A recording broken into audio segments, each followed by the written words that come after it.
Hey FitLovers. Hey FitLovers. Welcome back. I am Ramsey. And I am Mina. And today we'll be doing another episode of Q&A where you, our audience, gets to decide the direction of the conversation by asking us anything you'd like to. Within reason, of course. So get ready. This is the FitLove Show.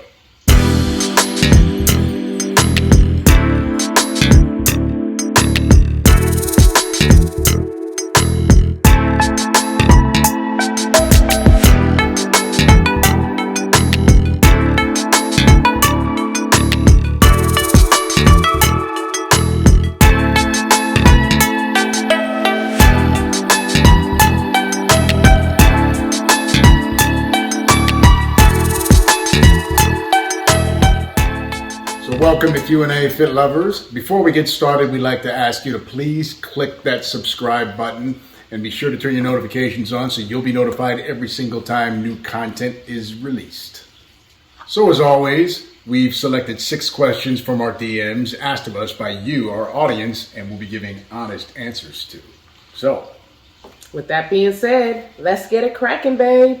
All right, so our first question is, Steven asks, if you could live in any city in the world, where would you live? I'll answer that first. Oh, I think we'll probably have the same answer. Yeah, I would live in Miami. Okay, I love Miami so much. Nothing against California, but it feels like home to me. I used to live there when I was younger, and it's just beautiful. The culture there is amazing. Water all over the place. I love Miami. Yeah, we both like Miami. She is originally from Miami. I visited Miami a few times, but each and every time I liked it. If you can deal with the heat, because it does get very hot there and very humid there, you'll love Miami. But yeah, we live in LA County right now, Los Angeles County in California. But yeah, nothing against California, sort of. But yeah, we would both definitely live in Miami. Just like I said, the culture there is just a different vibe out there, very tropical weather, but I just kind of in my opinion, just a very easygoing vibe. So yeah, to answer your question, Steven, Miami. Miami for sure. Okay, Kareem asks, what are your favorite superheroes and why? See, that's kind of a complicated question for me, Kareem. I have a few different favorite superheroes. I mean, if you ask me to pick one superhero, if I could be one superhero out of all of them, who would I be? Probably be Superman, because Superman can just do anything. Yeah, you are kind of like a Superman. You're gonna have a tough time finding some kryptonite to get over on me, so I'm just gonna be just Superman. But as far as favorite heroes go, I'm a huge fan of Wolverine.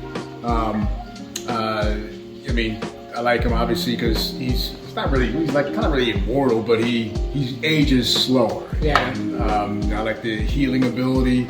I like the fact that he's a battled character. He's not one of these just perfect superheroes, doesn't do anything wrong. He's actually pretty embattled. He's pretty flawed, as much of the human race is. So yeah, I really like Wolverine. But yeah, if I had to be one superhero, I'd be Superman. What about you? Batman. Batman? I love Batman. I love him. He's better than Superman. He is not. By far. He's better than Superman. All he needed was some kryptonite, and Superman is gone. Well, where are you gonna find kryptonite at? I guess Batman can find it though, huh? See, Superman can see Batman coming from several miles away. He just uses laser vision and cut his legs off. Batman's not going anywhere. Batman is the best. He's amazing. He's wonderful. This man kind of reminds me of Batman. He's my little personal Batman. / Superman, because look at his hair and all pretty and stuff. Rachel. But yeah, his voice, he's dark. Batman's white dude.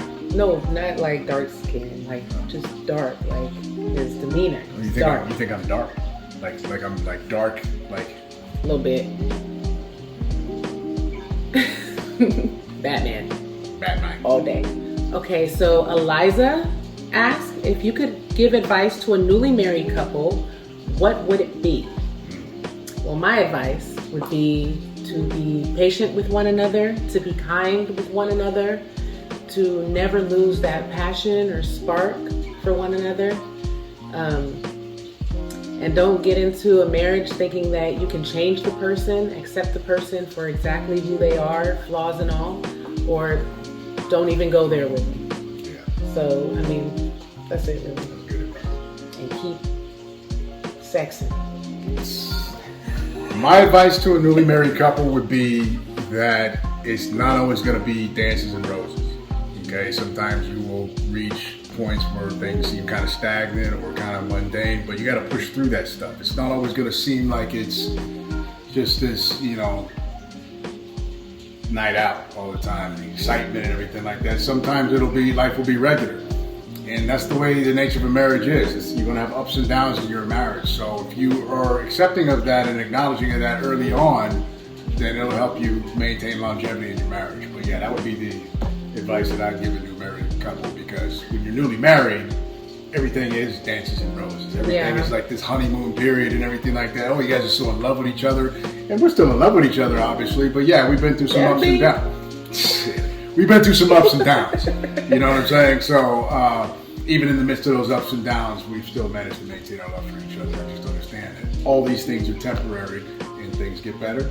Sometimes things go up, things go down. So yeah, that would be my advice. So one more thing.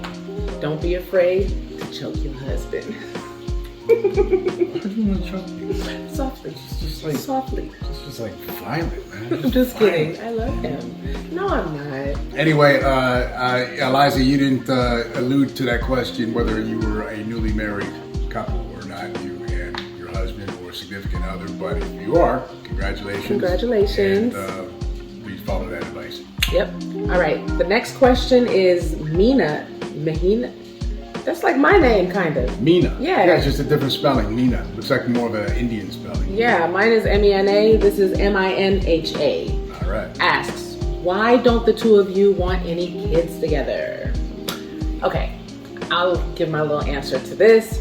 First of all of our kids are kids together in our eyes, okay, because we're a solid family. Second of all, I'm 38, he's 50, and we want to live our lives. We're excited for the kids to grow up and be successful adults sooner than later, okay? We want our own time. Yeah. So I don't need no baby running around here or any baby, unless it's a niece or a nephew, then we're more than happy to babysit. Yeah, we can give the niece or nephew back. But yeah, piggybacking on hers, that would probably be my exact answer. It's just we're a little older now, and although having a baby together, I would probably be a very beautiful baby, no doubt. Yeah, I don't want to be 70 years old walking my kids across the high school graduation stage, So yeah, we're cool. You know, we already have kids together, and they're wonderful kids. So. Yeah, ranging from 17 down to almost 11, and yeah, we're good with that. Let them just kind of be who they are. They're almost old enough to, most of them at least, to be entirely independent. Yeah, we'll let them be that way, and we can go out to dinner or something. For real. Yeah. But yeah, no, yeah, maybe if we were a little younger, had 10 years younger each. Yeah. You were 28, and I was 40, maybe. Not if there were still 4 kids. I wouldn't want to have like 5 and 6 kids. Yeah, no. I'm good. Scratch that. Never mind. Forget what I just said. Yeah, no, we got 4 kids. We're good. No more kids. No. That's it. Yep. Yeah. Hope that answers your question. Thanks. Okay, next question. Courtney asks, do you have any hidden talents or talents you haven't talked about? And if so, what are they? Well, hidden talents.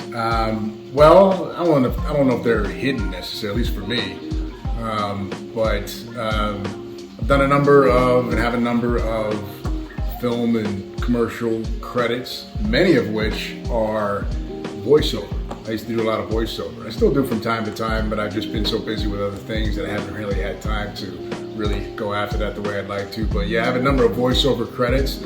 So if you listen to a commercial or hear an ad on the radio or even something on TV where it's just narrating, it might have been me. Because like I said, I've done a lot of voiceover over the years, and it's something that I would consider myself good at. I guess other people have too, otherwise I wouldn't be in their commercial. But yeah, that's one of my hidden talents. I'm sure I got some more hidden talents going on there somewhere. Maybe I just won't be talking about right now. But what about yours? Well, I can chew gum and walk at the same time. Multitasking. Yeah. I can do this thing. I'm not even doing it right. No, but I love to write. I love to write poetry. I used to write music. I used to be a lyricist. So I recorded a few songs. I just love writing. It is my outlet. It makes me feel good, even though I don't do it as often as I used to, you know. So writing, that's my hidden talent. So unhide it. Let it just come out of the closet. Just write out of the closet. Probably. I mean, I have so many journals in the closet with my writing, so it's pretty much hidden. We don't have to look for some of them journals. No, we don't. Okay, last question, and this last question actually wasn't sent to our DMs. It was actually one of the comments on our video, 3 challenges of 3 challenges of blended families and how to overcome them. Didn't remember the title, maybe. But this question was asked by William. So I'll read the question and then I'll read you guys the answer, and then Nina can expound on it as well. But William's question was, I have a blended family, but there are issues. Recently I purchased all the school clothes and supplies for all 3 kids, her son and daughter and my daughter. The issue arose today when her children's father decided to send them money to buy them some expensive shoes that I did not want to purchase. I bought them all shoes they liked, but not the ones they wanted. Now my daughter is going to have 1 pair that I bought, and the other 2 will have the ones that I bought and a pair their father bought. How should I handle this with my daughter? Should I just buy her the pair she really wants, or should I just let her be with 1 pair? So I responded to William. I can read you guys my answer as well. So I told William, and the reason why I'm reading this question is also because maybe these are issues that you've had also with a blended family, and maybe the answer to these questions can help you. Yep. So anyway, the answer to that I gave William was, there will always be instances in the lives of your children, well into their adulthood, where a particular situation will seem unfair. It's better they learn this at a young age. As we stated in that video, you won't necessarily be able to control whatever influence the biological parent has over your stepchild. If you were to cave and buy the more expensive shoes for your daughter, you'd possibly be opening the door to having to match virtually everything your stepfather buys for them in an attempt to be fair. Where would it end? Once they reach driving age, if their father decides to buy his kids BMWs, would you feel obligated to buy your daughter one too in an attempt to be fair? It's unfair, but such is life. You did your part, you bought shoes for all the kids. What their biological father buys for his own children is beyond your control. I'm not sure what your blended family situation is like, but if your daughter's mom is in the picture and chooses to buy her/your daughter something, your stepchildren shouldn't be expecting to get the same thing. As long as you and your wife are treating and providing for all the children in your home equally, you've done your job. And it seems to me that you have, William. So that was the response that I gave William. And that's the thing, in a blended family, sometimes things are not always going to be equitable in terms of what the kids get, because there are biological children or other biological parents, I should say, other biological parents involved. And so, like I said, better these kids learn that at an early age, because fact is life's not fair. Exactly. You know, so. Well, for me, everything is equal in our household. Besides those type of things, I don't like calling them stepdaughters. My bonus daughters, my other daughters. Bonus daughters. But just, you know, you guys understand. They receive gold from their mom quite often. My kids do not receive gold from me just because they're getting gold from their mother.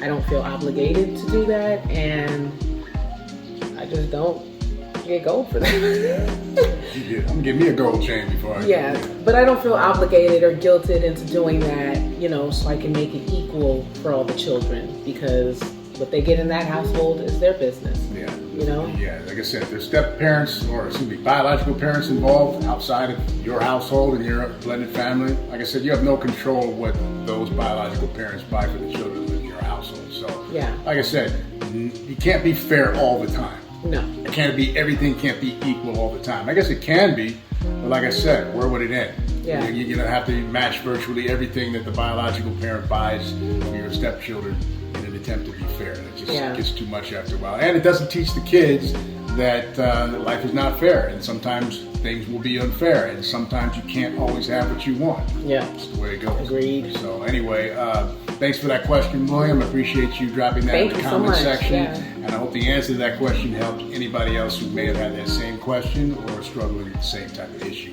in their blended family.